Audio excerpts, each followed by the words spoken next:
You're watching Phone Arena's video review of Sony Ericsson W595. This is the successor of the W580, a mid-range music slider that gives you the opportunity to listen to music with your friends via stereo speakers or a share jack. Its appearance is really different from that of its predecessor because of the nicely rounded shapes.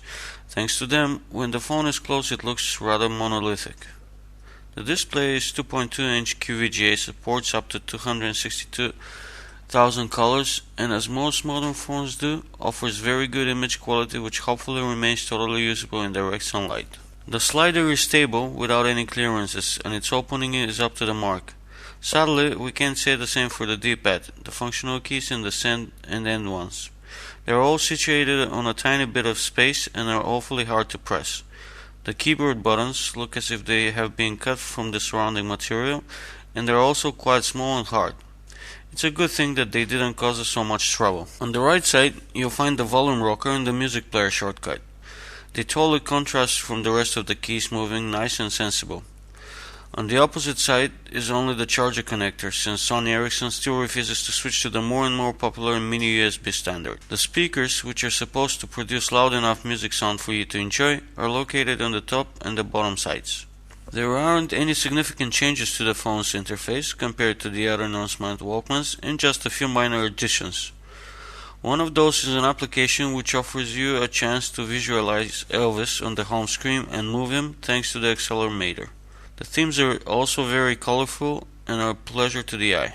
The phone book is very hard to work with, although the search is done only by the first name. You'll also be able to filter by name and number upon symbol input from the home screen. All organizing functions that one may need are present.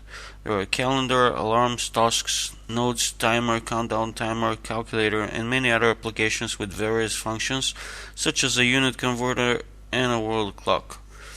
If you need to set up an email account, you can take advantage of the automatic settings for the most popular web mail servers. The browser opens our web page flawlessly, which is a serious challenge even for some of the modern internet-oriented smartphones. You can experience web browsing like on a computer, and due to the zoom in out options and the palm view, the whole navigation is really easy and intuitive. These functions have their convenient shortcuts on the keyboard, and with the accelerometer, it's fairly easy to switch between portrait and horizontal image. As a whole, the browser is one of the best we've seen among the non-smartphones and should do a great job. Unfortunately, the camera isn't performing that well. It supports 3.2 megapixel resolution, but no autofocus or a flash. Its options are quite simple as well: panoramic, frames, image sequence, night, self-timer, white balance, and a few effects. Since there isn't a built-in GPS, the information of the GSM cells to which you are connected is being used for the geotagging. The quality of the pictures, especially the outdoors ones, is not bad. The colors are bright and saturated, but there is a certain lack of details. The other multimedia features are all gathered in the well-known flash menu. In contrast to the previous models with the Shake Me function, here it only serves you to change the current track, but also lets you turn the volume up and down. To do this, you just need to keep the Walkman button pressed and lean the phone towards you or the opposite direction.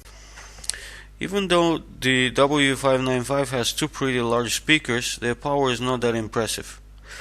The headphones deliver some decent power, but as we turned the volume to the max, the sound was rather sharp and annoying.